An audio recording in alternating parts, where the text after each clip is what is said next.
চুলাটি জ্বালানো অবস্থায় ছিল, অর্থাৎ আগুনের সংযোগ ছিল না, কিন্তু গ্যাস বের হচ্ছিল চুলা থেকে, এবং যখনই চুলাটি জ্বালানো হয় আগুনের সংস্পর্শে আসে তখনই কিন্তু আসলে এই ভয়াবহ বিস্ফোরণটি ঘটে। এবং আমরা সর্বশেষ যতটুকু জানতে পেরেছি যে এই ভয়াবহ বিস্ফোরণে কিন্তু 9 জনই আহত হয়েছে, তাদের মধ্যে শিশু ছিল এবং নারীরাও ছিল, এবং এই মুহূর্তে তারা চট্টগ্রাম মেডিকেল কলেজে ভর্তি রয়েছে এবং পরবর্তীতে উন্নত চিকিৎসার জন্য তাদেরকে ঢাকা পাঠাতে হতে পারে, এমন একটি তথ্য আমরা পেয়েছি।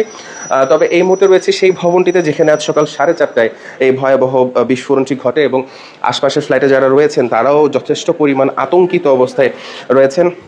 এবং আশপাশে যে ভবনগুলো রয়েছে সেখানেও কিন্তু যেই উত্তাপ এবং যেই বিস্ফোরণ, সেই বিস্ফোরণে কিন্তু আসলে যেই কাচের দরজা জানালাগুলো রয়েছে সেগুলো কিন্তু আসলে ভেঙে যায়। এবং আরেকটি জিনিস আপনাদেরকে একটু দেখাতে চাই, যে বিস্ফোরণটি যখন আসলে ঘটে তখন কিন্তু এই যে ভবনের যে লিফট রয়েছে সেই লিফট কিন্তু আসলে একদম ছিঁড়ে পড়ে যায়, এবং লিফটে আসলে কেউ ছিল না যেমনটি আমরা জানতে পেরেছি।